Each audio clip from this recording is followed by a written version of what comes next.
Avropa Parlamenti Azərbaycana qarşı qərəzli qətnamə qəbul edib. Sənəddə erməni hərbi əsirlər, erməni mədəni tarixi dini irsi və Qarabağ ermənilərinin qayıdışı kimi əsassız ifadələrə yer ayrılıb. Məsələ ilə bağlı Avropa İttifaqının Azərbaycandakı səfiri Mariana Kuyunçiç Xarici İşlər Nazirliyinə çağırılıb.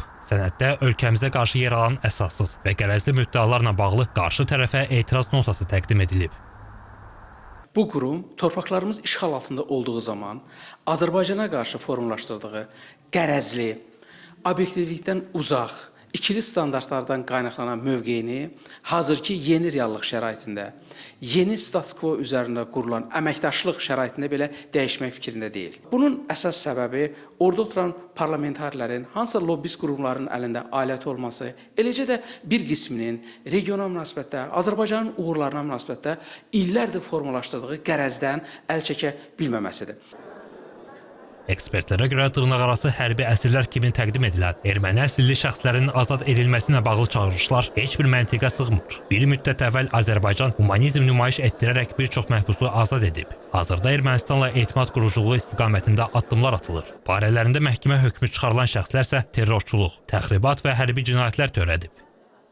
Paşinyanın sülh platformasında iştirakına və Azərbaycanla artıq ticarət məhdudiyyətlərinin ortadan qaldırılmasına ən böyük zərbəni indiki halda Moskvadan çox həmin o Brüssel bürokratiyası və onun siyasi və ya parlament cinahı vurur. O deməkdir ki, bunun üzərində, yəni hərbi əsirlər iddiası ilə işğalçıları diriltmək və ya dirçəltmək, həmin məntiqlə 3-cü Reyxin, Hitlerin faşist tərəfdarlarını da siyasi məhbus elan eləyərdilər və onların azadlığını istəyərdilər.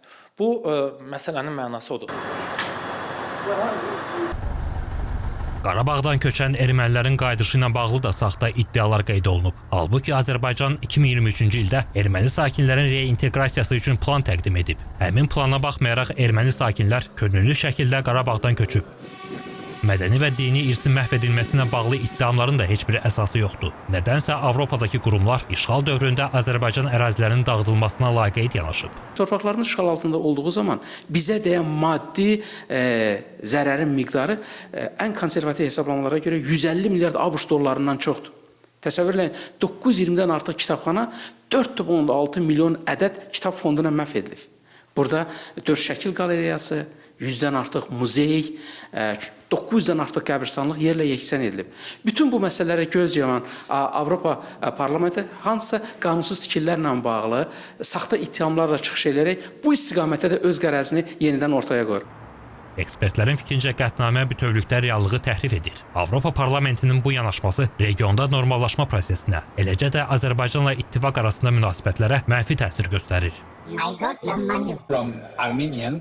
Yeri gəlmişkən Minval.az saytı Beynəlxalq Cinayət Məhkəməsinin sabiq prokuroru Luis Moreno Ocampo ilə bağlı növbəti video əldə edib. Görüntülərdə o, Azərbaycana qarşı kampaniyada iştirakını təsdiqləyir. Üstəlik o, Avropa institutlarında əlaqələri və komandasının olduğunu açıq şəkildə bildirir. Avropa diplomatiyasının keçmiş rəhbəri Josep Borrell və onun əhatəsini xatırladır. Ocampo həmçinin Rusiyadakı erməni iş adamlarından pul aldığını etiraf edib. Məqsədsə uzun müddətli və davamlı informasiya təzyiqini təmin etmək olub.